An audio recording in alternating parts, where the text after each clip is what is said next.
you should not have some kind of blanket immunity. When law enforcement officers break the law, they should be held accountable. To the extent that qualified immunity fosters a sense of, it's really not my problem, let's take a look at it.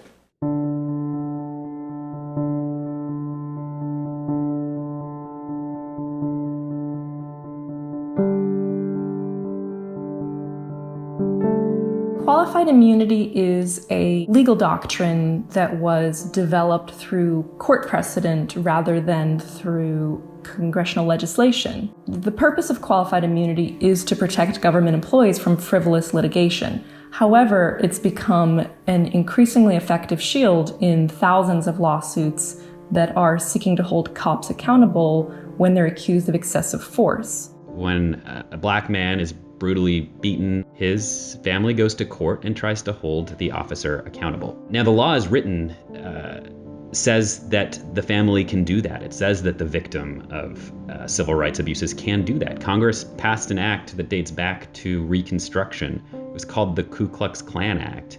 And it says very clearly that victims of state violence, civil rights abuses, have the right to hold government officials accountable.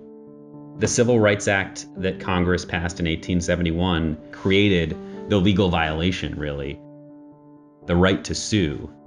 Qualified immunity is something that courts invented, and it says, think again. It says, we don't care about any of that. We are going to make him immune. Unless you happen to be able to point to a case that involved the same conduct and the same context, where a court told some other officer that it was wrong. So when granting qualified immunity, judges are looking at a kind of a two-part test. First, was there a civil rights violation? And secondly, was it clearly established? But a more recent Supreme Court decision in 2009 allowed judges to skip the first part of the test and only answer, was this violation clearly established as a violation? If a certain excessive force conduct is brought before the court and dismissed from qualified immunity because it wasn't established, that also prevents it from being established for future cases.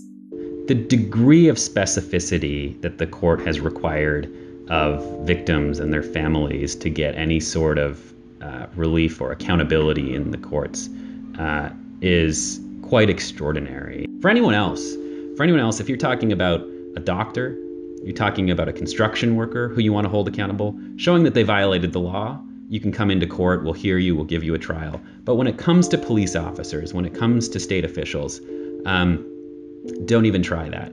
You better be able to show us a case where we said this specific conduct was wrong. The degree of specificity that the court has required of victims and their families to get any sort of relief or accountability in the courts is quite extraordinary.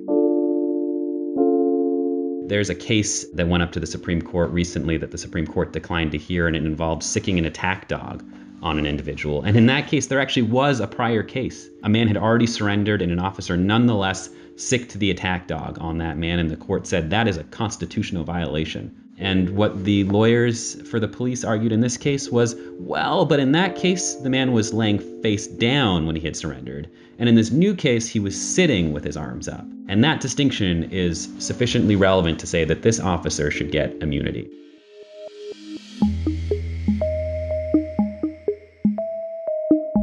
Our team of reporters read through hundreds and hundreds of lawsuits, and we found that not only is qualified immunity a very common outcome, but that it's been getting easier and easier for police to have lawsuits thrown out because of qualified immunity.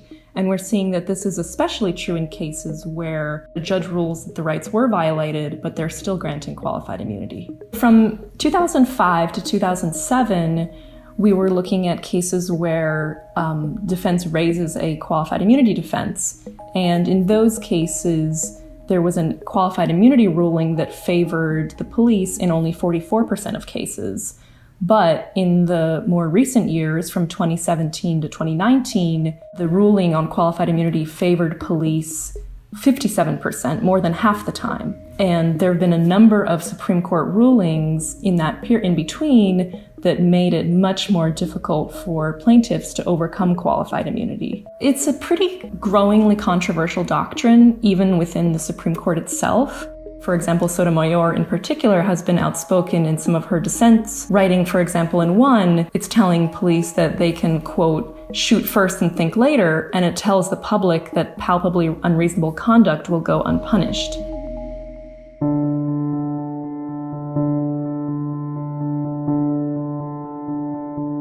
This bill also removes qualified immunity for police officers. That means any police officer could be dragged into civil court by any disgruntled person they ever come in contact with.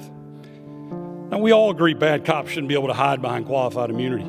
A year ago, I would have said, the Supreme Court is the only audience that is really paying attention here, but that's not true today. There's been a lot more attention at the congressional level in discussing what could happen to the doctrine next, whether to reform it or abolish it. The House has passed a bill that would end qualified immunity.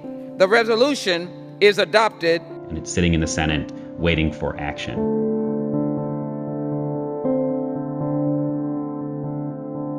Everyone would agree that Congress has the ability to say that, look, we passed the Civil Rights Act of 1871, the Ku Klux Klan Act, and we said you can sue police officers and other state officials when they violate your rights. And we meant it.